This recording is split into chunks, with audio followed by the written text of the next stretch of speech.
Hari ini masih ada waktu dan kesempatan bagi kita.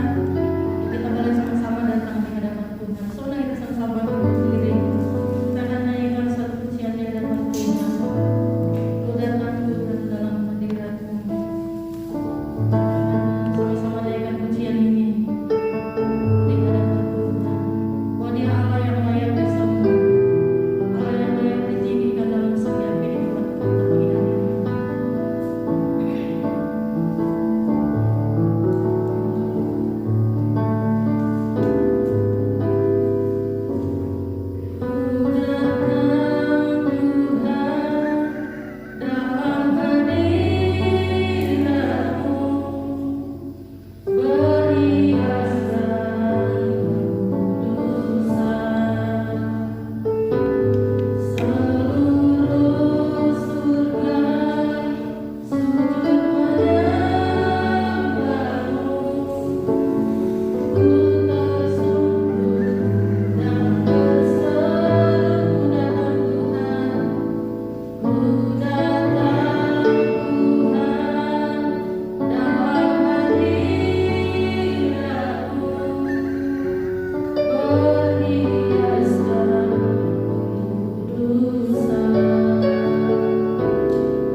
Ibu dan Bapak, saudara-saudara yang terkasih, kita saat ini bersama-sama ada di dalam rumah Tuhan.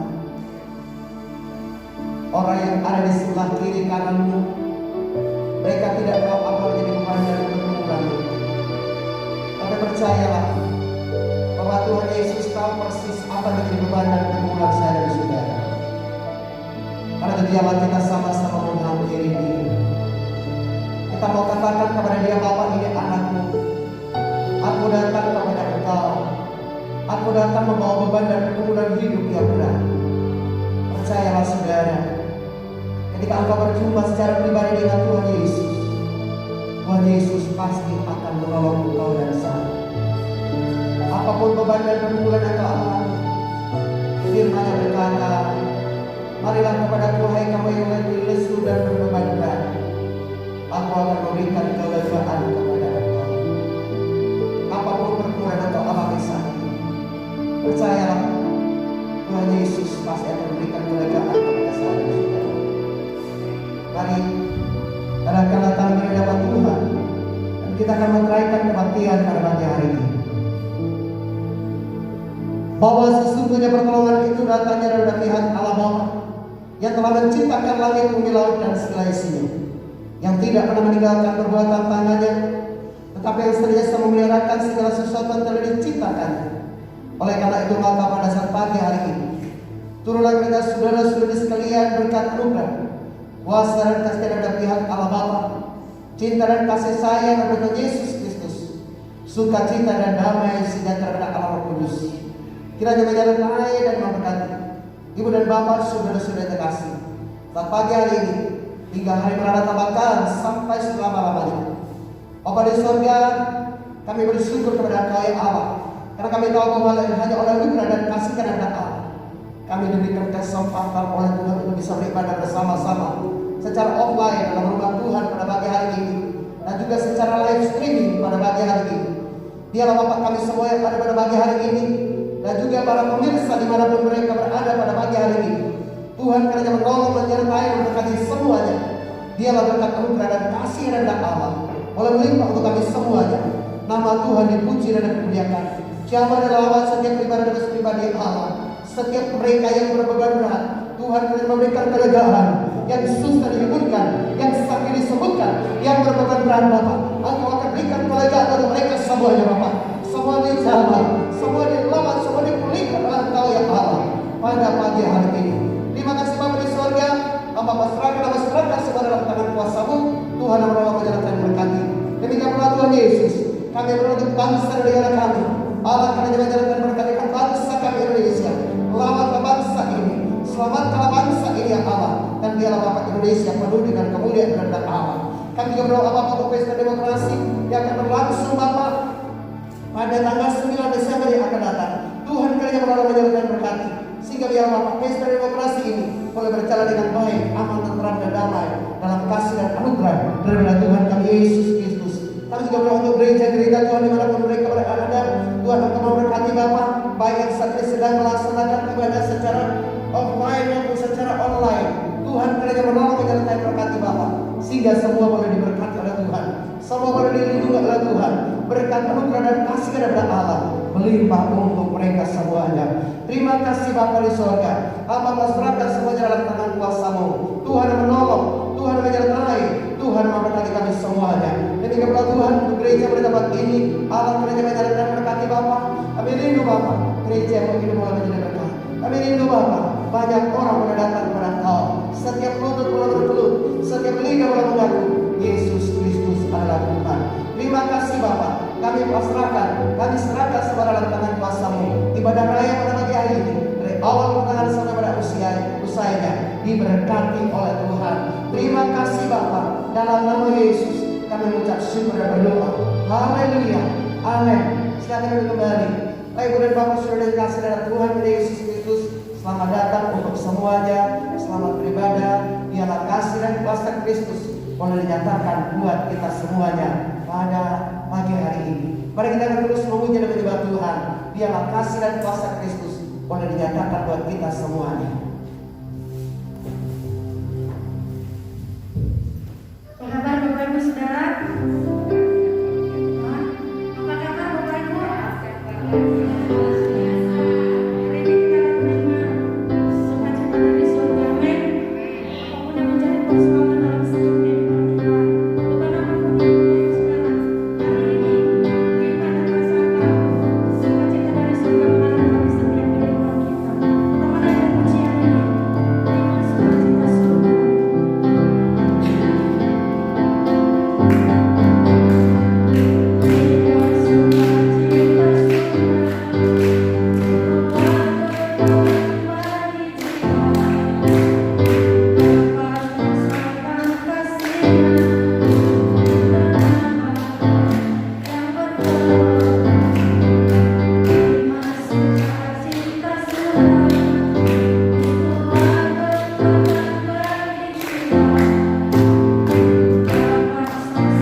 hati kita untuk akan mendengarkan suara firman Tuhan. Firman Tuhan kiranya menjadi jawaban atas setiap beban dan pergumulan hidup kita masing-masing saat ini. Sebagai abdi Allah, saya pun tidak tahu apa menjadi beban dan pergumulan. Namun percayalah, Tuhan Yesus tahu setiap beban dan masalah di kehidupan kita, dan Dia mau menjawab kita sekalian lewat kebenaran firman Allah pada pagi hari ini. Mari kita sama-sama berdoa. Bapa, di belasan kami akan mendengar suara firman Tuhan. Biarlah pasti akan berbicara kepada kami semuanya. Berfirmanlah Tuhan Yesus, karena kami sudah siap untuk mendengarnya. Haleluya, amin. Baik Ibu dan Bapak, saudara-saudara kasih dalam Tuhan kita Yesus Kristus, kita siapkan hati kita untuk kita mendengar suara firman Tuhan untuk kita semuanya pada pagi hari ini. Biarlah kasih dan kuasa Kristus boleh dinyatakan buat kita semuanya pada pagi hari ini. Baik Ibu dan Bapak, saudara-saudara kasih dalam Tuhan kita Yesus Kristus, mari kita akan perhatikan suara kebenaran firman Allah untuk kita sekalian pada pagi hari ini di dalam kitab 2 Samuel pasal 12 ayat yang ke-18 sampai dengan ayat yang ke-23. 2 Samuel pasal 12 ayat 18 sampai dengan ayat yang ke-23. Mohon maaf, komputer ya kurang bagus sehingga kemudian tak bisa balik. Baik dan Bapak, saudara-saudara kasih dalam Tuhan kita Yesus Kristus, mari kita sama-sama perhatikan suara kebenaran firman Allah ini. 2 Samuel pasal 12 ayat 18 sampai dengan ayat yang ke-23. Untuk menghormati firman Tuhan, izinkan saya mengundang Ibu dan Bapak, saudara-saudara dikasih untuk berkenan berdiri. Demikianlah suara firman Tuhan untuk kita sekalian pada pagi hari ini. Berbahagialah Anda dan saya yang diberi kesempatan oleh Tuhan untuk mendengar suara firman Tuhan, dan lebih berbahagia Anda dan saya yang percaya, setia dan taat melakukan kebenaran firman Allah dalam kehidupan kita hari lepas hari. Demikian firman Tuhan. Pada hari yang ke-7 matilah anak itu, dan pegawai-pegawai Daud takut memberitahukan kepadanya bahwa anak itu sudah mati. Sebab mereka berkata ketika anak itu masih hidup, kita telah berbicara kepadanya tetapi ia tidak menghiraukan perkataan kita. Bagaimana kita dapat mengatakan kepadanya anak itu sudah mati? Jangan-jangan ia mencelakakan diri. Ketika Daud melihat bahwa pegawai-pegawainya berbisik-bisik, mengertilah ia bahwa anak itu sudah mati. Lalu Daud bertanya kepada pegawai-pegawainya, sudah matikah anak itu? Jawab mereka, sudah. Lalu Daud bangun dari lantai, ia mandi dan berurap dan bertukar pakaian. Ia masuk ke dalam rumah Tuhan dan sujud menyembah. Sesudah itu pulanglah ia ke rumahnya, dan atas permintaannya dihidangkan kepadanya roti, lalu ia makan. Berkatalah pegawai-pegawainya kepadanya, apakah artinya hal yang kau perbuat ini?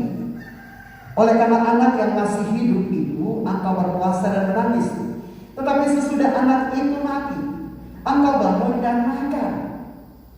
Jawabnya, selagi anak itu hidup, aku berpuasa dan menangis. Karena pikirku, siapa tahu Tuhan mengasihani aku sehingga anak itu hidup, tetap hidup. Tetapi sekarang ia sudah mati, mengapa aku harus berpuasa? Dapatkah aku mengembalikannya lagi? Aku yang akan pergi kepadanya, tetapi ia tidak akan kembali kepadaku. Demikianlah suara firman Tuhan untuk kita sekalian pada pagi hari ini. Berbahagialah saya dan saudara yang diberikan kesempatan oleh Tuhan untuk mendengar suara firman Tuhan, dan lebih berbahagia Anda dan saya yang setia dan taat melakukan kebenaran firman Allah dalam kehidupan kita hari lepas hari. Mari sekali lagi kita berdoa. Bapa di surga, berfirmanlah kepada kami sekalian, karena kami sudah siap untuk mendengarnya. Haleluya, perkenanlah hamba yang sederhana ini untuk menyampaikan isi hati Tuhan. Setiap pendengar, setiap jemaat pada pagi hari ini, bahkan para pemirsa dimanapun mereka berada, Tuhan kiranya menolong, menyertai dan memberkati kami semuanya. Terima kasih Bapak. Haleluya. Amin. Silakan duduk kembali. Ibu dan Bapak, saudara-saudara kasih dalam Tuhan kita Yesus Kristus. Ada beberapa kisah yang bisa kita perhatikan dalam iman terkasih. Ibu dan Bapak, saudara-saudara kasih dalam Tuhan kita Yesus Kristus. Siapakah di antara kita sekalian yang tidak akan bersedih ketika kita kehilangan orang-orang yang kita kasihi? Saudara yang terkasih, sekuat-kuatnya kita sebagai manusia, ketika kita mengalami bahwa orang-orang yang kita kasihi itu dipanggil pulang oleh Tuhan, maka sehebat-hebatnya saya dan saudara, ketika Anda merenungkan dan mengingat kembali akan kisah perjalanan hidup daripada orang tersebut, pastilah Anda akan mengenang. Dan kadang saudara terkasih, ketika kita tidak sadar, kita pasti akan meneteskan air mata. Saudara yang terkasih, sejahat-jahatnya seseorang, sekurang-kurangnya seseorang, pasti ada kelebihan-kelebihan tertentu yang tentunya tidak akan pernah dimiliki oleh orang lain. Sehingga ketika orang itu dipanggil pulang oleh Tuhan dalam situasi apapun, percayalah, tetesan dan genangan air mata pasti akan kita alami dalam kehidupan ini. Apalagi kalau orang-orang yang dipanggil pulang oleh Tuhan itu adalah orang-orang yang begitu dekat dengan kita, orang-orang yang begitu kita kasihi, orang-orang yang begitu mengasihi akan kita sekalian. Entah itu ayah kita, entah itu ibu kita, entah itu anak kita, dan orang-orang yang begitu dekat dengan kita sekalian, ataukah mereka adalah sahabat terdekat kita sekalian. Siapa yang tidak berduka, siapa yang tidak bersedih, siapa yang tidak meneteskan air mata? Semua sebagai manusia pasti kita akan mengalaminya.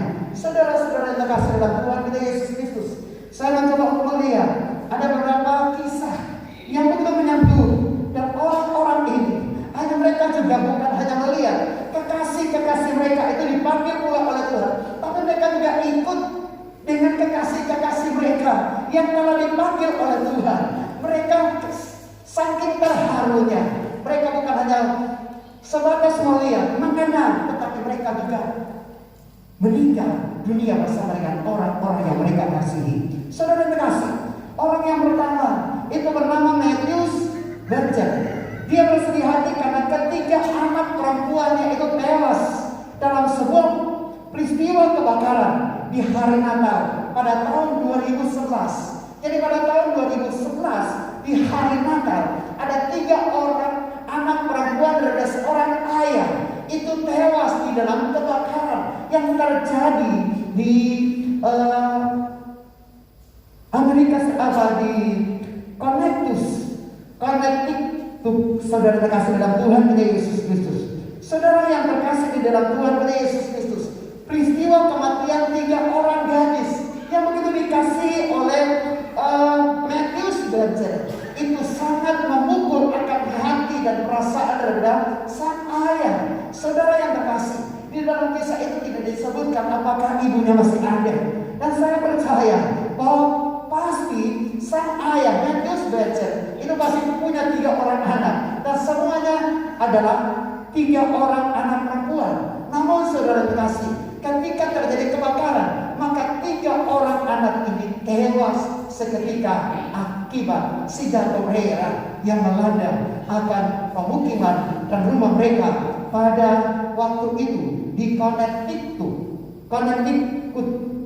Saudara terkasih, ia kemudian meninggal pada Februari tahun 2017 pada usia 51 tahun.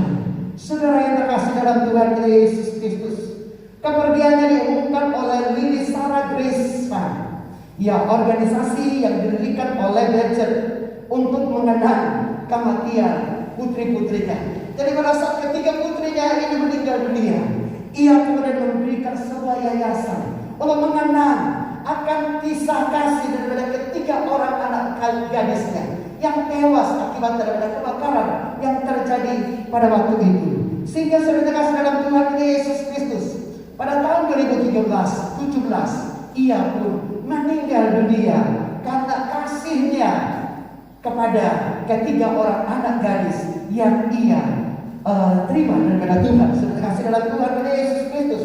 Saudara yang terkasih, di akhir hidupnya Matthew Berger menuliskan sepucuk surat dan dia berkata, saya pikir rasa kehilangan itu tidak akan bisa pergi. Ini merupakan akhir hidupku. Jadi dia berkata bahwa saya pikir rasa kehilangan itu tidak akan bisa pergi. Hal ini merupakan akhir daripada hidupku. Kata sang ayah di dalam pernyataan terakhirnya sebelum ia kemudian mengakhiri hidupnya. Dalam hal ini ia dipanggil pulang oleh Tuhan. Saudara kasih dalam Tuhan Yesus Kristus. Kemudian kisah selanjutnya itu seorang legenda Hollywood yang bernama Debbie Reynolds. Saudara kasih dalam Tuhan Yesus Kristus. Pada bulan Desember tahun 2016, legenda Hollywood yang bernama Debbie Reynolds itu meninggal pada usia 84 tahun. Satu hari setelah kematian putrinya, aktris Carrie Fisher. Saudara kasih dalam Tuhan Yesus Kristus. Dia sebagai seorang aktor Hollywood. Dan kemudian anaknya itu juga adalah seorang artis. Saudara kasih dalam Tuhan Yesus Kristus yang bernama Carrie Fisher. Saudara yang terkasih, ketika anaknya meninggal dunia, maka ia pun merelakan dirinya untuk ikut anaknya dipanggil pulang oleh Tuhan. Satu hari setelah kematian anaknya, ia pun meninggal dunia. Saudara kasih dalam Tuhan Yesus Kristus di dalam pernyataan terakhirnya dia berkata begini, dia tidak ingin meninggalkan Carrie anaknya dan tidak ingin dia hidup sebatang kara. Dia hidup seorang diri. Dia ingin pergi bersama dengan sang putri. Ujar Todd, putra daripada sang legenda Hollywood tersebut. Saudara kasih dalam Tuhan Yesus Kristus. Kisah selanjutnya itu adalah seorang yang bernama Abigail Borland. Saudara kasih, dia adalah seorang gadis berusia 19 tahun. Ia meninggal tiba-tiba pada bulan Agustus tahun 2016. Detak jantungnya berhenti saat dia keluar untuk makan malam dan nyawanya tidak terselamatkan. Saudara yang terkasih, beberapa hari kemudian ibunya yang bernama Jenny Bonner yang berusia 42 tahun itu meninggal di dalam tempat, di atas tempat tidur dari putrinya karena kasihnya, karena kerinduannya kepada anaknya. Saudara kasih dalam Tuhan Yesus Kristus, ia kemudian meninggal dunia ketika ia ada di atas tempat tidur daripada sang putri. Saudara kasih dalam Tuhan kita Yesus Kristus. Bagaimana dengan saya dan saudara? Bagaimana sekiranya Anda dan saya mengalami seperti kisah saudara-saudara kita, sebagaimana yang kita dengar bersama? Apakah kita bisa keluar? Ataukah kita juga mungkin akan mengalami dan melakukan seperti apa yang telah dilakukan oleh kekasih-kekasih kita, baik itu Matthew Berger, kemudian legenda Hollywood, dan juga Abigail Borland. Saudara terkasih dalam Tuhan Yesus Kristus, siapa yang tidak akan merasa kehilangan? Semua orang pasti akan merasa kehilangan ketika mengalami situasi duka yang begitu mendalam karena kematian terhadap orang-orang yang kita kasihi. Saudara, sebagai manusia pasti kita akan terenyuh. Sebagai manusia kita pasti akan berduka. Saudara kasih dalam Tuhan Yesus Kristus. Apalagi orang-orang yang meninggalkan kita itu adalah orang-orang yang begitu mengasihi akan kita sekalian. Entah itu ibu kita, entah itu ayah kita. Saudara kasih dalam Tuhan Yesus Kristus.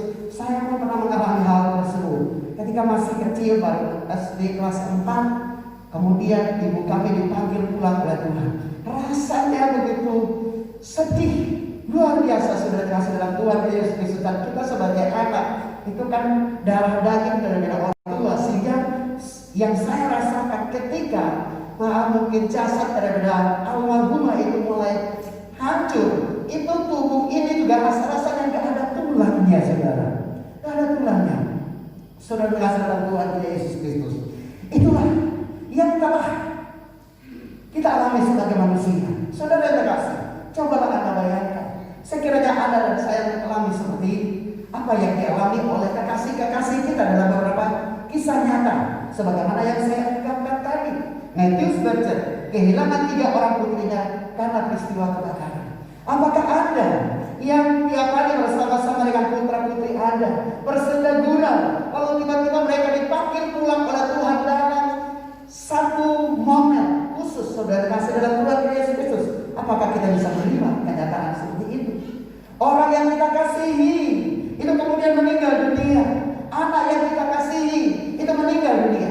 Apa yang bisa kita alami dalam kehidupan ini? Saudara kasih dalam Tuhan Yesus Kristus, orang mengungkapkan begini: tidak layak seorang ayah atau seorang ibu itu menguburkan anaknya. Tetapi yang layaknya adalah seorang anak menguburkan ayah atau ibunya. Tetapi sekiranya yang terjadi, seorang anak, seorang ayah, seorang ibu itu harus rela untuk menguburkan ayah anaknya yang ia kasihi. Saudara yang terkasih dalam Tuhan Yesus Kristus, ya saya masih ingat ketika almarhum anak kami Yusuf dipanggil pulang oleh Tuhan, lalu kemudian kami bawa dia kubur di Sumatera. Ya Pak Surya, ya, walaupun dia adalah bapak orang, bukan ayah kandung kami, tetapi ketika Yusuf dimasukkan ke liang lahat, ya saya hanya bisa melihat saat itu beliau tidak kuat sampai menangis dan istri-istri berkata, Yusuf, kenapa saya harus menguburkan kamu? Bukankah kamu yang harus menguburkan aku? Saudara yang terkasih, siap atau tidak siap? Mungkin akan ada saatnya kita akan mengalami seperti itu. Namun saudara terkasih dalam Tuhan kita Yesus Kristus, ketika kita masih hidup, ketika kita masih kuat, kadang-kadang gontok-gontokan. Anak ngambek sama orang tua ngambek sama anak. Tetapi cobalah engkau renung, sekiranya satu ketika engkau gak punya ayah, sekiranya satu ketika engkau gak punya ibu, sekiranya satu ketika engkau gak punya anak, karena mereka dipanggil pulang oleh Tuhan, engkau harus hidup sebatang kara. Saudara yang terkasih, ketika anak kita mungkin menikah dengan orang lain, lalu mereka ada di satu tempat, satu ketika kita kangen, pasti ingin lihat anak kita, ingin lihat cucu kita. Tetapi ketika mereka dipanggil pulang oleh Tuhan, maka ingatlah, Anda akan berpisah dengan orang-orang yang Anda kasih selama-lamanya. Saudara yang terkasih, kesedihan itu pasti akan ada. Dan kita perhatikan bahwa sebagai manusia, kita pasti akan larut di dalam kesedihan. Hal ini juga dialami oleh Raja Daud. Ketika dia hanya melihat anaknya sakit, firman Allah berkata, dia merendahkan diri untuk berdoa dan berpuasa, sehingga siapa tahu Tuhan menolong dia, sehingga anak yang dia kasihi itu tidak dipanggil pulang oleh Tuhan. Tetapi saudara dalam Tuhan kita Yesus Kristus, ketika Daud mendengar bahwa anaknya itu telah dipanggil pulang oleh Tuhan, apa yang dilakukan oleh Raja Daud? Raja Daud bangkit, lalu kemudian dia berdoa, dia mandi, lalu kemudian dia makan dan dia datang ke rumah Tuhan. Dia sujud menyembah, dia memuji akan Allahnya. Saudara yang terkasih dalam Tuhan kita Yesus Kristus, ketika Anda dan saya menghadapi kenyataan sebagaimana 3 kisah nyata yang saya sudah sampaikan kepada Anda, atau mengalami kepedihan dan duka karena orang-orang yang kita kasihi itu dipanggil pulang oleh Tuhan, maka marilah kita belajar dari Daud. Anda harus bangkit, Anda harus bangkit, Anda harus tegar, Anda harus kuat, karena tidak ada seorang pun yang berkuasa atas kematian. Saudara kasih dalam Tuhan kita Yesus Kristus, bagaimana sikap kita sebagai anak-anak Tuhan ketika kita menghadapi situasi-situasi yang baik, sebagaimana 3 kisah nyata yang saya ungkapkan tadi, dan juga sebagaimana yang mungkin kita pernah alami atau sedang kita alami dalam kehidupan ini. Marilah kita belajar dari firman Tuhan lewat seorang tokoh yang bernama Daud. Ketika masih sakit, aku merendahkan diri untuk berdoa dan berpuasa. Tetapi ketika dia sudah pergi, maka aku harus kuat, aku harus bangkit. Itulah yang harus kita perhatikan, saudara-saudara Tuhan Yesus Kristus, sehingga kemudian kita tidak hanyut, kita tidak larut di dalam kesedihan. Oleh karena itu, saudara-saudara Tuhan Yesus Kristus, mungkin satu ketika atau saat ini kita sedang mengalami kehilangan orang-orang yang terkasih, maka yang perlu kita lakukan, ada beberapa hal yang perlu kita lakukan sehingga kita boleh bangkit seperti Daud, kuat dan tidak larut, tidak hanyut di dalam penderitaan. Maka ada beberapa hal yang perlu kita perhatikan pada kesempatan pagi hari ini. Hal yang pertama, kita harus mengingat bahwa ajal itu tidak ajal. Ketika ajal itu tiba, tidak ada seorang pun yang dapat menahannya. Tidak ada seorang pun yang dapat menahan angin. Demikian pula hari kematian. Kita perhatikan di ayat yang 18 dan 19. Pada hari yang ketujuh matilah anak itu, dan pegawai-pegawai Daud takut memberitahukannya kepadanya bahwa anak itu sudah mati. Sebab mereka berkata ketika anak itu masih hidup, kita telah berbicara kepadanya, tetapi ia tidak mendengarkan perkataan kita. Bagaimana kita dapat mengatakan kepadanya anak itu sudah mati? Jangan-jangan ia mencelakakan diri. Saudara yang terkasih dalam Tuhan kita Yesus Kristus, kemudian di ayat ke-19 dikatakan ketika Daud melihat bahwa pegawai-pegawainya berbisik-bisik, mengertilah ia bahwa anak itu sudah mati. Lalu Daud bertanya kepada pegawai-pegawainya, sudah matikah anak itu? Jawab mereka, sudah. Saudara terkasih dalam Tuhan kita Yesus Kristus, kita perhatikan bahwa Raja Daud itu adalah merupakan seorang raja yang sangat disegani, seorang raja yang hebat, orang yang kaya raya, panglima tentara yang luar biasa. Saudara kasih dalam Tuhan kita Yesus Kristus. Tetapi sekalipun dia sebagai seorang yang hebat, yang pernah mengalahkan akan kuliah sang raksasa dan Filistin ini, saudara kasih dalam Tuhan kita Yesus Kristus. Ketika Daud menghadapi kematian, Daud menghadapi kenyataan duka di dalam kehidupannya, dia pun bersedih. Namun saudara yang terkasih dalam Tuhan kita Yesus Kristus, kita perhatikan bahwa ketika ia merendahkan diri sebelum anaknya dipanggil pulang oleh Tuhan, dia merendahkan diri dalam doa dan puasa. Dan ketika pegawai-pegawainya berbicara dengan dia tidak peduli dengan apa yang dibicarakan oleh pegawai-pegawainya, karena dia hanyut di dalam penderitaan, dia hanyut di dalam duka yang dia alami. Tetapi saudara dalam Tuhan kita Yesus Kristus, ketika anak ini dipanggil pulang oleh Tuhan, dan pegawainya mulai berbisik-bisik, mengertilah Daud bahwa anak itu pasti sudah meninggal dunia. Sehingga kemudian dia berkata kepada pegawai-pegawainya, apakah anak itu sudah mati? Dan mereka berkata, sudah. Ya, lalu saudara kasih dalam Tuhan Yesus Kristus, kita perhatikan di sini bahwa sekalipun dia sebagai seorang yang hebat, dia tidak berkuasa untuk bisa menahan kematian. Tetapi kematian ketika itu menimpa akan kita sekalian, mau tidak mau, siap atau tidak siap, pasti akan terjadi buat kita sekalian. Saudara yang terkasih, kita tidak tahu saat ini kita bisa berkumpul bersama-sama, mungkin menyembah Tuhan, tapi kita tidak tahu setelah ini siapa giliran hidup duluan. Anda jangan berkata, saya masih muda, saya masih sehat, saya masih kuat. Atau Anda juga jangan khawatir, Anda jangan cemas, waduh saya sudah sepuh, jangan-jangan saya duluan. Saudara, ingat, kematian itu tidak pernah memilih usia. Kematian itu datang tiba-tiba. Kematian itu tidak pernah memandang usia. Ya, ketika Tuhan berkehendak, ketika Tuhan mau memanggil kita, Anda mau atau tidak, Anda siap atau tidak, itu pasti akan terjadi buat kita sekalian. Sehingga firman Allah berkata, tidak ada seorang pun yang berkuasa untuk menahan angin. Demikian pula tidak ada seorang pun yang berkuasa atas hari kematian. Ketika waktu kematian itu tiba, kita siap atau tidak siap, pasti harus siap untuk menghadapinya. Karena itu sudah kasih dalam Tuhan kita Yesus Kristus. Mengapa kita tidak boleh hadir dalam penderitaan? Ketika duka itu menimpakan kita sekalian, ingat bahwa kematian itu adalah hal yang pasti. Ketika saatnya tiba, kita tidak berkuasa untuk bisa berkata, Tuhan, tunggu dulu Tuhan, saya belum punya pacar Tuhan.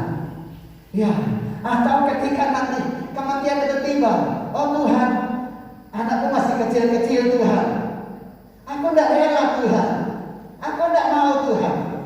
Atau ketika kematian itu mau tiba, Tuhan, aku tidak mau Tuhan, karena aku belum sukses, belum bisa menikmati kehidupan yang bahagia di dalam kehidupan ini.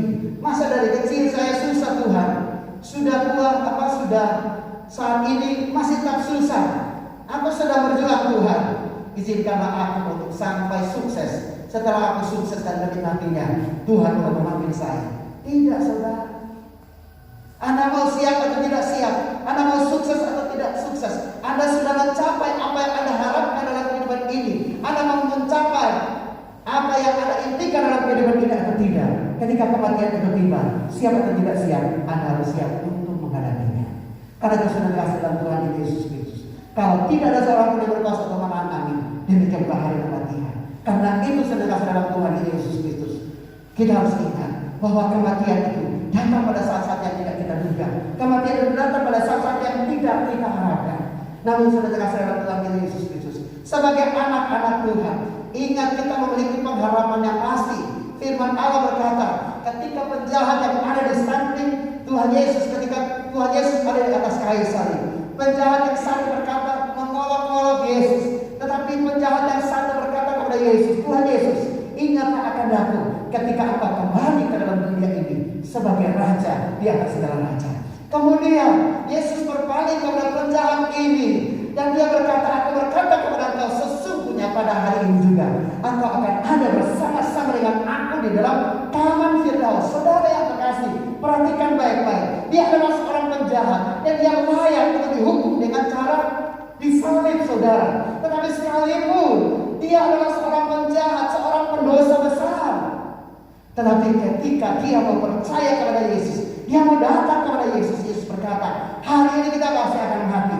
Tapi aku berkata kepada engkau, hari ini ketika engkau mati, engkau akan ada bersama-sama dengan aku dalam taman Firdaus. Saudara yang terkasih, kematian bagi kita sebagai anak-anak Tuhan itu bukan merupakan sebuah momok yang untuk menakutkan buat kita sekalian.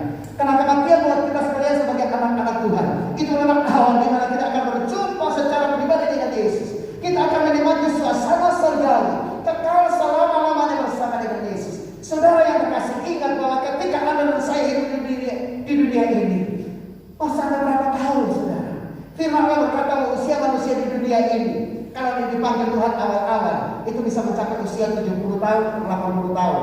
Jadi kalau Anda yang sudah 70 tahun atau yang mungkin hampir lebih atau hampir sampai 70 tahun, saudara kasih dan bersyukurlah. Itu adalah anugerah dan kasih dari Allah. Saudara kasih dalam Tuhan Yesus Kristus. Karena itu mari saudara kasih dalam Tuhan Yesus Kristus. Selagi masih ada kesempatan, cari Tuhan lo, cari Tuhan lo, cari Tuhan lo, cari Tuhan lo. Karena kita tidak tahu kapan kita akan dipanggil pulang oleh Tuhan. Ya, jangan sampai hari Minggu kita tidak mesti sibuk-sibuk. Kalau ketika Tuhan panggil kita, lebih baik kita dipanggil dalam rumah Tuhan daripada kita dipanggil tetapi ada di tempat lain. Amin, amin. Ya, ketika pintu gereja masih ditutup, waduh, pinginnya ke gereja. Kalau sudah dibuka, pinginnya di rumah saja. Sudah dikasih dalam Tuhan Yesus Kristus. Marilah kita mau berjaga-jaga dalam segala hal, segala perkara. Karena kematian itu datang pada saat-saat yang tidak kita duga. Namun sebagai anak-anak Tuhan, kita tidak boleh larut di dalam penderitaan. Kita tidak boleh larut di dalam penderitaan. Kenapa? Karena penderitaan, kematian buat kita sekalian itu adalah awal di mana kita akan menikmati suasana sukacita surga bersama dengan Yesus di dalam taman Firdaus dan masuk ke surga kekal selama-lamanya bersama dengan Tuhan kita Yesus Kristus. Oleh karena itu saudara kasih dalam Tuhan kita Yesus Kristus, karena kita semua sebagai anak-anak Tuhan, kita datang kepada Tuhan kita Yesus Kristus, kuatkan hati. Tidak ada seorang pun yang berkuasa untuk menahan kematian, menahan angin. Tidak ada seorang pun yang berkuasa atas hari kematian. Namun kematian sebagai untuk kita sebagai anak-anak Tuhan itu bukanlah momok yang untuk menakutkan.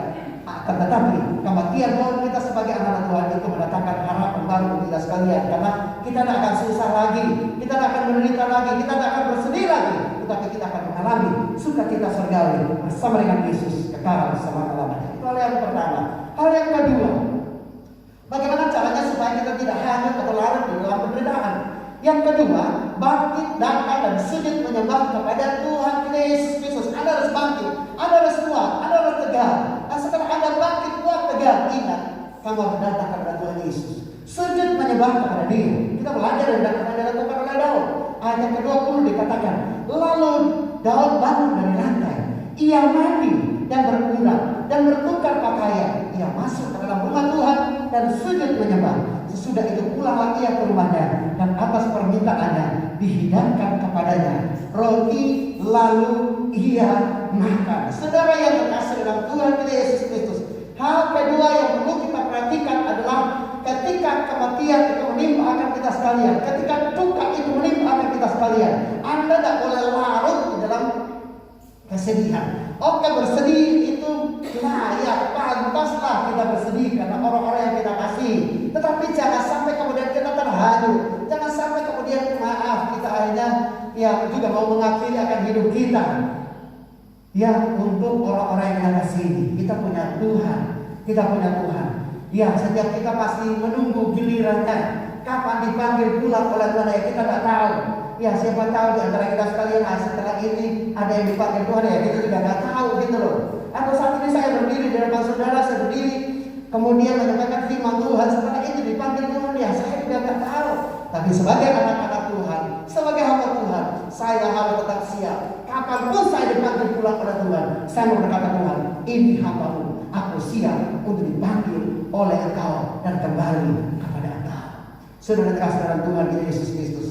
Ya, saya ingat ketika Richard lahir, lalu kemudian ketika anak ini lahir, ya 1 tahun sebelum anak ini lahir, Tuhan sudah itu seperti dibuat dalam video, dalam sebuah penglihatan, dalam sebuah mimpi. Ya, itu semua ditunjukkan Tuhan dalam mimpi itu 1 tahun sebelum anak ini lahir. Apa dari saudara dikasih ketika anak ini lahir? Ya, itu 26 Desember ya, alhamdulillah. Saudara kasih, saya minta Tuhan kalau bisa anak kita lahir ada Natal Tuhan, hari Natal Tuhan. Istilah saudara, ya maaf sampai ada yang berkata itu loh anaknya katanya lahir sama-sama Tuhan Yesus gitu loh. Tapi belum benar, anak itu akhirnya juga ya akhirnya 1 hari setelah hari kelahiran Tuhan Yesus. Saudara terkasih, saya mintanya seperti itu, tapi dalam mimpi saat-saat malam itu, ya, itu hanya berkata Tuhan saya mau Tuhan kalau bisa ya tanggal 25. Tapi tiba-tiba dalam mimpi ketika saya di tempatnya Bu Eti, ya, Tuhan dalam mimpi itu hanya ada suara berkata, siapa kamu sehingga kamu mau menyembah aku? Saya tangis sudah dikasih oleh Tuhan Yesus Kristus. Saya berkata Tuhan, aku pada perizinkan terjadi. Ya. Hampir pagi anak ini kemudian lahir. Ketika anak ini lahir, nangisnya 24 jam. Ya, tapi saya kemudian tidak peduli dengan anak ini. Saya sudah siapkan namanya Immanuel Richard Beethoven Asbaru. Kemudian saya ke Solo, almarhum Ibu Cucu Sri Mola. Ya, itu kemudian bersama dengan Pak Wali Kota sekarang. Ya, kami adakan Natal di Hotel Asia untuk Solo Raya. Ya, lalu kemudian dalam acara Natal ini, ya ada door prize. Ya, anak saya Beethoven. Ya, saya kasih nama Immanuel Richard Beethoven Asbaru. Ya, lalu kemudian ketika door prize ini diundi saudara dikasih, ya semua sudah dapat bagian, Saya doa Tuhan, hadiah yang utama ya Tuhan, biar kado buat kelahiran anak saya. Saudara kasih, Tuhan jawab saudara. Hadiah utamanya itu sebuah oven listrik. Ya, dan oven listrik ini, hadiah utama ini diserahkan langsung sama Pak Wali Kota sekarang. Itu diserahkan ke saya. Saudara kasih, saya ikut Natalan, saya juga tidak pikir anaknya gimana. Tetapi ternyata dari saat anak ini lahir sampai saya terima oven, anak ini tetap nangis. Anaknya dikasih nama Beethoven, saya pulang bawa oven, sampai di Boyolali, anaknya sudah di oven di rumah sakit umum Boyolali. Dirawat beberapa hari sudah dikasih. Ketika anak ini dirawat beberapa hari, ternyata tidak ada perubahan. Maaf, itu ada beberapa orang anak, dan yang masih sehat-sehat itu dipanggil Tuhan lebih duluan. Ya, lalu anak saya yang sudah sekarang itu belum dipanggil saudara. Lalu apa yang terjadi saudara? Dokter kemudian panggil saya, Bapak, kami sebagai tim medis, kami sudah berusaha melakukan yang maksimal untuk putra Bapak. Tapi mohon maaf ya Pak, tidak ada perkembangan. Kuatkan hati ya Pak, kalau ada sesuatu buat anak Bapak harus kuat ya. Saudara, dokter kan lebih tahu itu secara medis. Biasanya kalau dokter sudah panggil seperti itu dan tanda tangan, kemudian dia diingatkan seperti itu, ya udah berarti kan sudah saat-saat terakhir. Tapi ketika dokter selesai berkata seperti itu, saudara terkasih, tiba-tiba seperti meluap dari dalam hati saya satu kekuatan yang begitu luar biasa.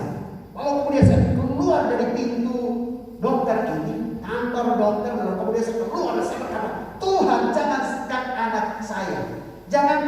saja dipanggil pulang oleh Tuhan.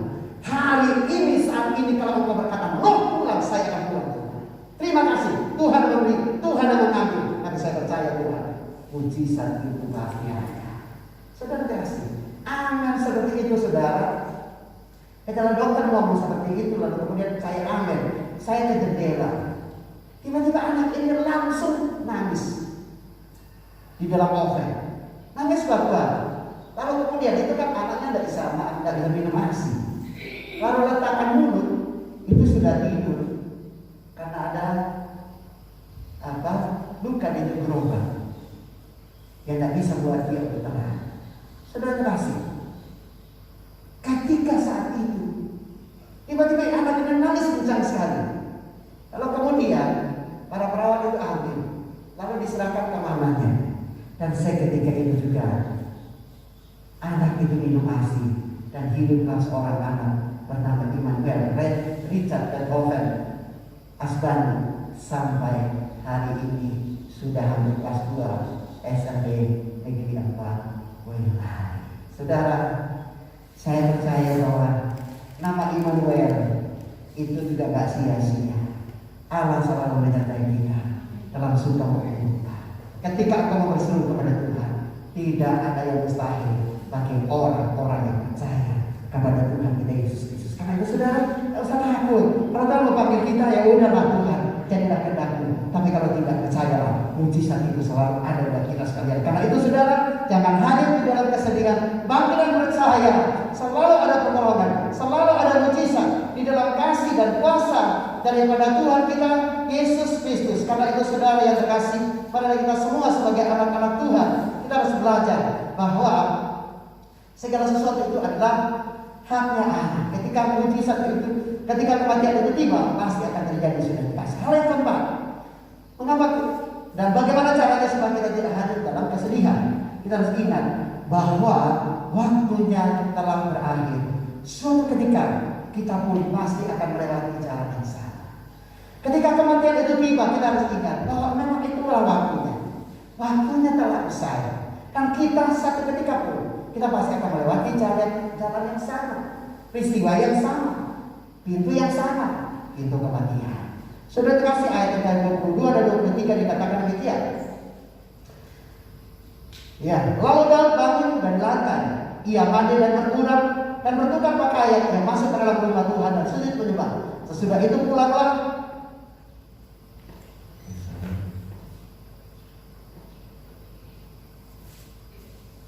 Ya, ayat 22. Jawabnya selagi anak itu hidup, aku berpuasa dan menangis karena pikirku siapa tahu Tuhan mengasihi aku sehingga anak itu tetap hidup. Tetapi sekarang ia sudah mati. Mengapa aku harus berpuasa? Dapatkah aku mengembalikannya lagi? Aku yang akan pergi kepadanya, tetapi ia tidak akan kembali kepadaku. Itu pernyataan daripada Raja Daud, saudara dikasih dalam Tuhan kita Yesus Kristus. Dia berkata anak itu sudah mati, tidak mungkin aku akan membangunkannya kembali.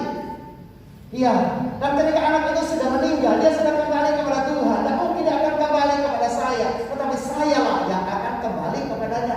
Saudara yang terkasih dalam Tuhan Yesus Kristus, kita harus ingat bahwa satu ketika kita masih akan melewati hal yang sama. Ketika kematian itu tiba, yang pasti akan terjadi sudah dikasih dalam Tuhan Yesus Kristus. Oleh karena itu sudah dikasih dalam Tuhan Yesus Kristus, maka seringkali saya ingatkan kepada kita sekalian, ya ketika kekasih-kekasih kita meninggal dunia ya, kita jangan takut gitu loh, nanti ke sana nanti jangan sampai ketemu dia ya, ke sini jangan sampai dia datang ya, dia utik-utik kaki saya gitu loh. Tidak usah khawatir. Firman Allah berkata, ada jurang pemisah yang memisahkan antara kita dengan orang-orang yang sudah dipanggil pulang oleh Tuhan. Kisah Lazarus dengan orang kaya. Ada jurang pemisah. Kemudian dari ayat firman Tuhan dikatakan apa? Dia tidak akan kembali kepada kita, tetapi kita yang akan pergi kepadanya. Nah, Anda jangan balik. Ya, dia datang kepada saya, dia kunjungi saya, dia bisik-bisik sama saya. Oh, saya mimpi ketemu dia. Saudara Tuhan Yesus Kristus, iblis itu cerdik. Iblis itu memanfaatkan segala situasi. Ketika kita mengalami kesedihan, ketika kita mengalami duka, iblis datang dan kemudian dia akan mencari celah yang paling tepat. Kalau kemudian dia akan berusaha untuk kemudian menampakkan dirinya sebagai orang-orang yang begitu kita kasihi. Nah, karena itu sedangkan sekarang kita Yesus Kristus di mana berkata, lawan dia dengan iman maka dia akan lari daripada engkau. Pegang firman Tuhan. Tak mungkin orang yang sudah meninggal itu itu datang lalu kemudian ganggu-ganggu kita. Nggak ada gitu loh. Kemudian bagian firman Tuhan yang lain dikatakan apa? Orang yang sudah meninggal dunia itu tidak mengenal tempat tinggalnya, tidak mengenal rumahnya, tidak tahu lagi rumahnya. Itu firman loh. Nah sehingga dari beberapa bagian pernyataan firman Tuhan dalam kitab Samuel ini, ya kita sebagai anak Tuhan tidak usah harus 3 hari, 4 hari, 5 hari, 10 hari, 100 hari, 1000. Nggak usah itu loh. Karena ketika kita dipanggil pulang oleh Tuhan, hari itu juga kita bersama-sama dengan Tuhan dalam firman. Kemudian setelah dipanggil pulang oleh Tuhan, setelah dipanggil oleh Tuhan, ya tidak usah terlalu terlalu lah. Satu ketika kita juga pasti akan meninggal dunia. Coba Anda bayangkan, ketika terjadi bencana seperti tsunami di Aceh, gempa di Jakarta dan sebagainya, siapa yang menangis mereka? Kita tidak tahu air hidup kita seperti apa loh. Tapi justru kita harus menangisi diri kita supaya kita lebih dekat kepada Tuhan. Sehingga ketika peristiwa itu tiba, kita pun harus sudah siap. Karena itu sudah dikasih, marilah kita belajar dari Raja Daud. Udahlah, kalau memang ini sudah waktunya, aku harus tetap kuat. Kenapa? Satu ketika aku juga pasti akan melewati jalan yang sama. Satu ketika aku juga pasti akan mati. Namun kematian bagi saya sebagai anak-anak Tuhan, saya akan berjumpa dengan Tuhan Yesus. Saya akan hidup selama-lamanya. Ingat saudara, kita hidup di dunia penuh dengan duka dan air mata. Hidup di dunia ini banyak pergumulan saudara. Tetapi ketika kita dipanggil pulang oleh Tuhan, kita akan hidup damai bersama dengan Yesus kekal selama-lamanya. Maaf bukan berarti bahwa saya suruh pendeta dan habis ini tolong doakan saya supaya saya kok damai selamanya Pak Pendeta. Bukan seperti itu saudara terkasih.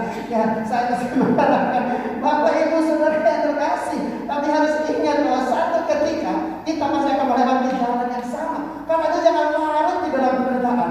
Tapi justru kita harus mengubah duka yang kita alami dalam kehidupan ini menjadi dampak yang luar biasa untuk menyaksikan kepada dunia ini. Saya anak Tuhan, saya harus bangkit loh, saya harus berkarya, saya harus bisa melakukan banyak hal yang ajaib untuk kemuliaan daripada nama Tuhan kita Yesus Kristus. Saudara yang terkasih dalam Tuhan kita Yesus Kristus. Ya, ada seorang yang bernama Joseph Scriven. Saudara, Joseph Scriven ini dia adalah seorang Irlandia. Dia lahir pada tahun 1819 di Irlandia. Saudara yang terkasih, dia lahir dari sebuah keluarga yang tentu takut akan Tuhan. Ya, John Scriven, lalu kemudian ibunya itu Jane Medlicott. Saudara terkasih dalam Tuhan kita Yesus Kristus, ketika Joseph Scriven ini lahir, maka kemudian ayah dan ibunya mengasuh dia, membesarkan dia dalam takut akan Tuhan. Saudara terkasih, ketika anak ini bertumbuh besar, dia kemudian kuliah di sebuah universitas di Irlandia, saudara kasih, sebuah universitas yang terkenal. Lalu kemudian setelah dia selesai kuliah, saudara kasih, maka tiba saatnya untuk dia berkarya. Dan ketika dia selesai kuliah, maka dia kemudian bertunangan dengan seorang gadis Irlandia yang begitu cantik.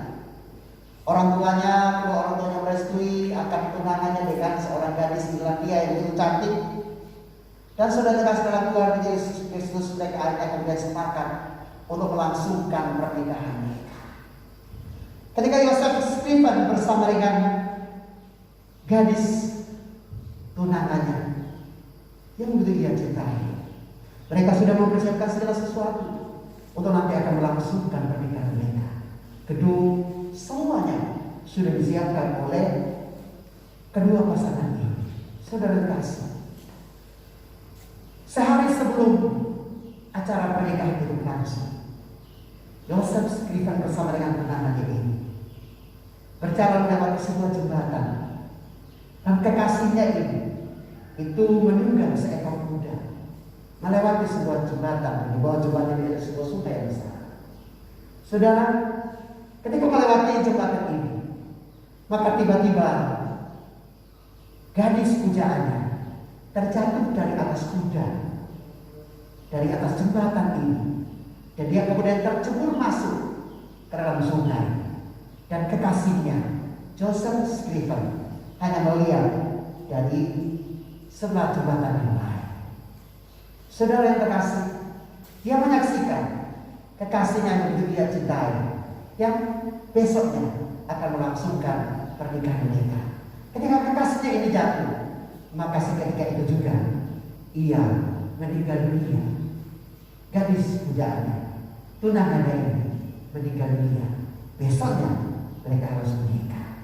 Saudara, siapa yang kuat menghadapi situasi seperti ini? Kenyataan seperti itu. Yosef Skrifan sebagai manusia, ia pun sempat terharu. Ia berduka amat sangat mendalam. Cobalah Anda bayangkan seandainya itu terjadi bagi kita sekalian. Anda punya kekasih, besok akan menikah, hari ini meninggal dunia. Anda bisa terima? Karena berbagi adalah orang yang tidak mau menikah. Karena tidak mungkin akan mengalami seperti itu. Tapi kalau kita mau menikah dulu, kalau sudah kita akan mengalami seperti itu. Saudara terkasih, Yosef Skrifan juga sempat terharu. Akhirnya kemudian pada tahun 1946 dia bangkit. Dan dia berkata, aku harus bangkit, aku harus kuat. Akhirnya kemudian Yosef Skrifan pindah ke Ontario di Kanada.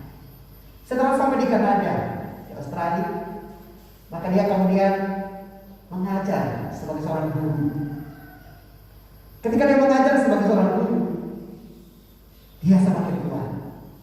Tapi suatu ketika ada seorang keluarga kaya itu kemudian meminta Yosef Skrifan supaya Yosef Skrifan ini mendidik anak-anak mereka sebagai seorang guru les.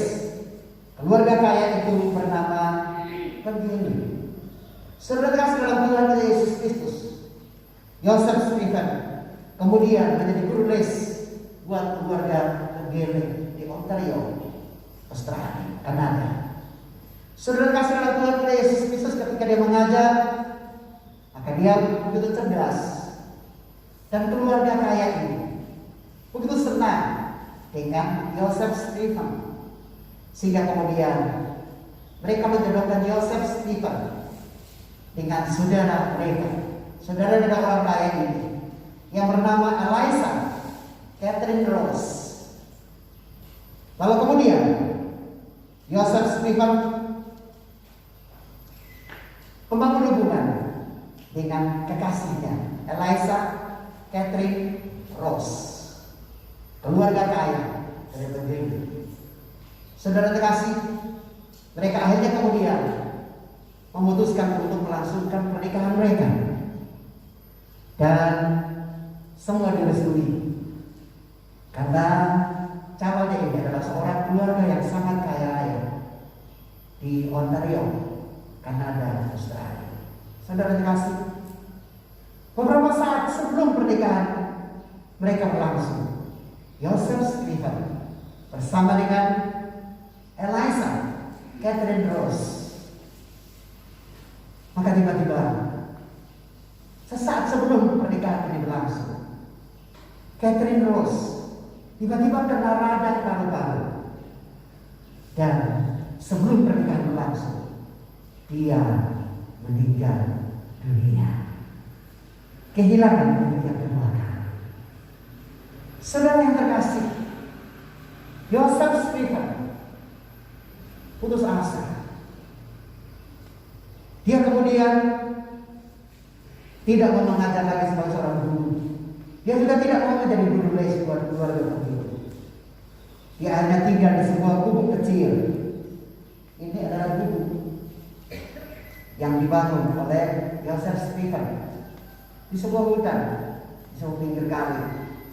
Dan disitulah Yosef Skrifan tinggal menyendiri, larut di dalam duka yang dia alami. 2 kali ia mengalami peristiwa yang begitu menyakitkan, baik itu di Irlandia maupun di Ontario, Kanada, Australia. Saudara kasih, di rumah inilah Yosef Skrifan kemudian tinggal. Dia bersedih. Tapi suatu ketika di dalam kesedihannya, dia berkata, aku tidak mau larut dalam kesedihan yang aku alami. Aku harus bangkit. Aku sebagai anak Tuhan, aku harus bisa berdamai. Apa yang dilakukan oleh Yosef tadi? Yosef Skrifan ini, dia kemudian dia ambil komitmen sama Tuhan. Tuhan, aku tidak melarut dalam kesedihan. Aku mau mengabdikan diri sepenuhnya buat Allah. Aku mau jadi berkat buat orang lain. Dan di saat itulah dia kemudian menjadi seorang tukang kayu. Dia kemana-mana bawa gergaji, memotong kayu, mencari uang. Bahkan pakaian yang dia miliki, semua harta yang dia miliki, dia berikan kepada anak-anak yatim piatu, para lansia, janda, dan duda yang miskin dan menderita. Hidupnya selalu bersama-sama dengan orang-orang yang hina dan durhaka. Baju di badan, ia rela memberikannya kepada orang-orang yang sangat membutuhkan. Dan tiap hari dia membawa gergaji, dia menggergaji kayu hanya untuk membiayai dan menghidupi para lansia yang kurang beruntung dan juga para anak yatim piatu yang tidak memiliki ayah dan ibu seperti dia. Yosef Stephen melakukan semuanya ini karena dia berkata, aku anak Tuhan. Aku tidak mau hanyut dalam penderitaan. Aku harus jadi berkat. Saudara terkasih, suatu ketika dia tinggal dari gubuk yang kecil ini, lalu kemudian dia tinggal dengan seorang kawannya. Lalu kemudian dia terus bekerja untuk menghidupi banyak orang yang kurang beruntung, terutama para duda, para janda, dan anak-anak yatim piatu. Saudara terkasih, suatu ketika ada dua orang kaya, dua orang sahabat yang berjalan, lalu kemudian mereka melihat Yosef Stephen sedang membawa gergaji. Lalu kemudian seorang temannya berkata, aku butuh orang itu supaya menggergaji kayuku. Tapi kemudian sahabatnya berkata, dia tidak mungkin akan menggergaji kayu.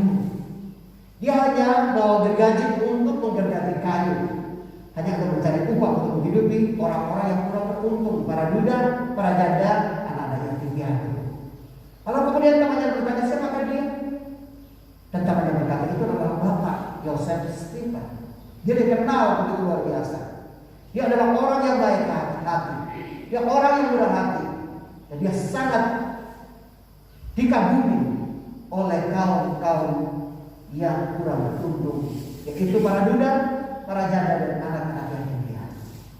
Saudara terkasih, ketika dia tinggal bersama dengan seorang temannya, satu ketika dia jatuh sakit. Ketika dia jatuh sakit, temannya ini yang merawat dia, mengasihi dia, karena dia sudah melakukan banyak buat orang-orang yang kurang beruntung semasa hidupnya. Satu ketika saudara dikasih dalam Tuhan Yesus Kristus, ketika Yosef Stephen tertidur karena sakit, temannya keluar sebentar meninggalkan Yosef Stephen. Dan ketika temannya ini kembali, Yosef Stephen sudah tidak ada lagi di tempat tidurnya. Mereka berusaha mencari, tapi mereka tidak bisa menemukan Yosef Stephen. Kalau ada dari saudara kasih, mereka terus mencari, dan hanya mereka menemukan Yosef Stephen sudah tewas di sebuah kali kecil dekat rumah sahabatnya yang merawatnya. Sampai saat ini mereka tidak tahu persis apa penyebab kematian dari Yosef Stephen. Namun sahabatnya terkasih, sebelum Yosef Stephen meninggal dunia, suatu ketika dia mendengar bahwa ibunya sakit parah di Irlandia. Dan ketika ibunya sakit parah di Irlandia, dia tidak bisa kembali dari Australia menuju ke Inggris atau Irlandia untuk menengok sang ibu. Dia mulai berpikir, apa yang bisa aku lakukan buat ibu saya? Tiba-tiba diberikan sebuah inspirasi oleh Tuhan. Dia menulis sebuah syair lagu. Dan tulisan yang satu dengan notnya, notasinya, dia kirim kepada mamanya. Dan lagu ini menjadi lagu penghiburan buat anaknya. Dan salinan yang satu, dia simpan. Dia pun tidak berpikir tentang lagu ini. Lalu kemudian, setelah Yosef Stephen ini meninggal dunia, temannya kemudian membersihkan akan ruangan di mana Yosef Stephen berbaring selagi dia masih hidup dan sakit sebelum dipanggil pulang dari Tuhan. Ketika membersihkan, maka mereka menemukan sebuah salinan lagu. Dan saya laku itu berkata, what a friend we have in Jesus. Yesus, kawan yang sejati. Apa tadi saudara terkasih? Hari ini ada sebuah bahasa yang begitu menggema di seluruh belahan dunia ini. Dan lagu ini adalah sebuah lagu karya seorang yang bernama Joseph Scriven. Dia berulang-ulang mengalami kesedihan yang berlebihan. Saudara yang terkasih, apa yang kau alami saat ini? Belajarlah dari Raja Daud, belajarlah dari Joseph Scriven. Kematian buat kita sekalian itu bukanlah momok yang menakutkan sehingga Anda larut di dalam kesedihan, tapi bangkitlah. Jadilah seperti Raja Daud, jadilah seperti Joseph Scriven. Berdampaklah dan jadilah berkat. Sehingga ketika apa dipanggil pulang oleh Tuhan berkata, sangatlah hai hamba yang setia, masuklah bersama-sama dengan aku di dalam kerjaan selama-lamanya. Amin.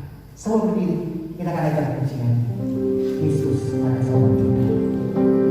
Saudara yang terkasih, saya tidak tahu persis apa yang kau alami saat ini.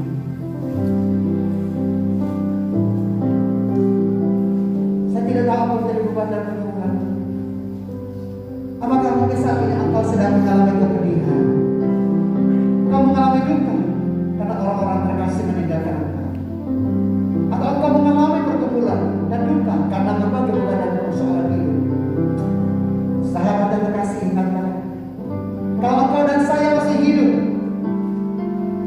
masih ada kesempatan. Percayalah, pertolongan Tuhan tidak akan pernah terlambat kuasa Yesus. Saudara terkasih, belajarlah dari beda Raja Daud. Ketika anaknya masih sakit, ia berdoa dan berpuasa, ia bersedih. Tapi ketika anak itu mati, ia bangkit dan berdampak. Jadilah ia seorang raja yang hebat. Belajarlah seperti Joseph Scriven. Walaupun ia mengalami kepedihan yang cukup berat, 2 kali ia gagal menikah. Orang-orang yang begitu ia kasihi, yang hendak ia nikahi, meninggal dunia. Saat-saat terakhir mereka akan melangsungkan pernikahan. Ia pun sempat terhanyut, tapi Joseph Scriven tidak larut di dalam kesedihan. Ia hanya menuliskan sebuah sayap, apapun duka yang kau alami, Yesus kawan yang setia. Manusia telah meninggalkan saya dan saudara, orang-orang terkasih telah meninggalkan saya dan saudara. Yesus kawan yang setia buat saya dan saudara. Yesus ada sobat kita naikkan pujian.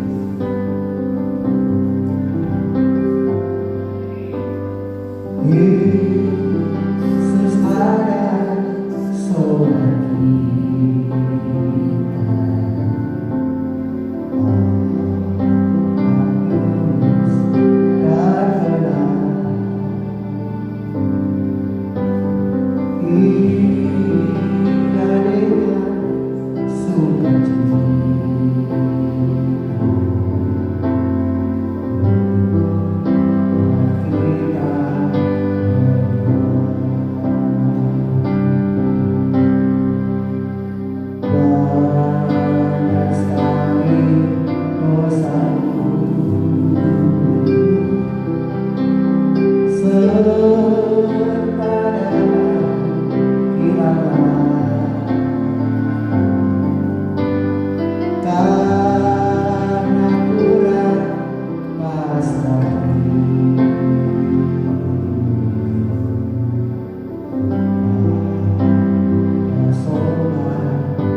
Ia dengan sukacita.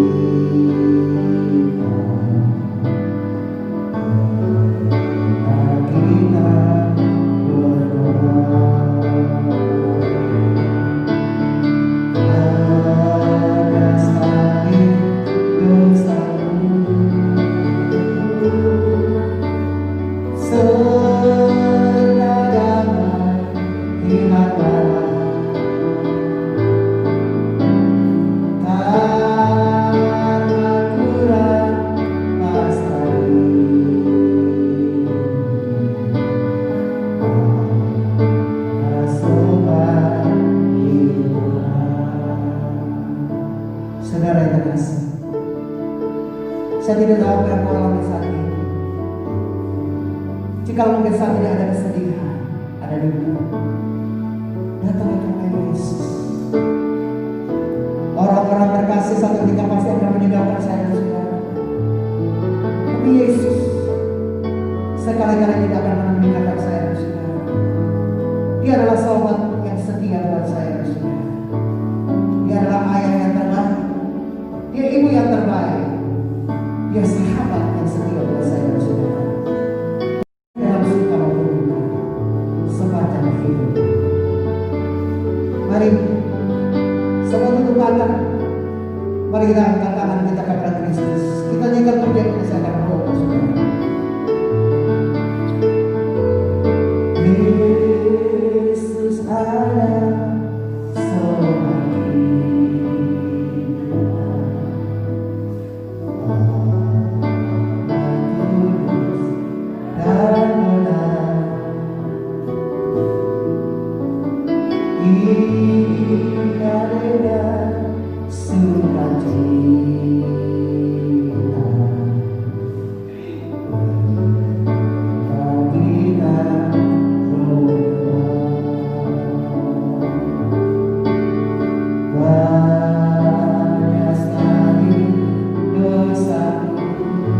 Yesus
ada selama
terima kasih untuk para pemirsa dimanapun Anda berada pada saat pagi hari ini. Tetaplah kuat di dalam Yesus.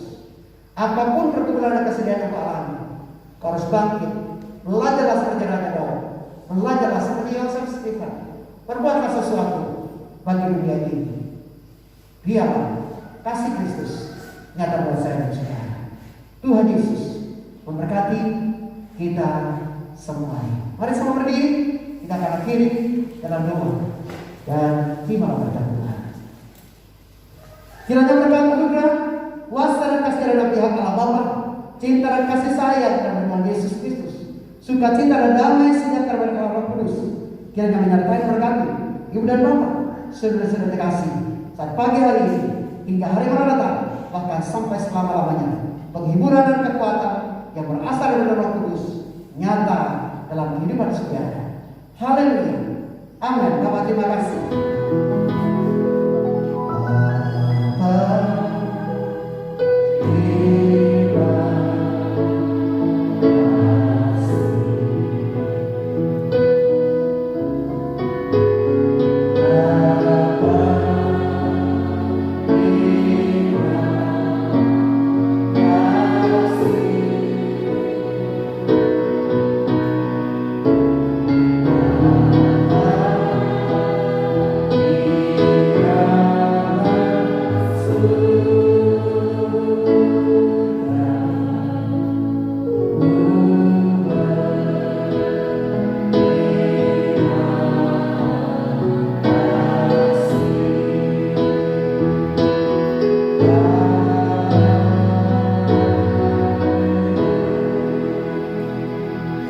Selamat pagi, Tuhan kita Yesus Kristus memberkati Ibu dan Bapak, saudara-saudara yang terkasih. Ya, mohon untuk setelah ibadah ini selesai, Bapak Ibu bisa berkenan keluar, langsung pulang.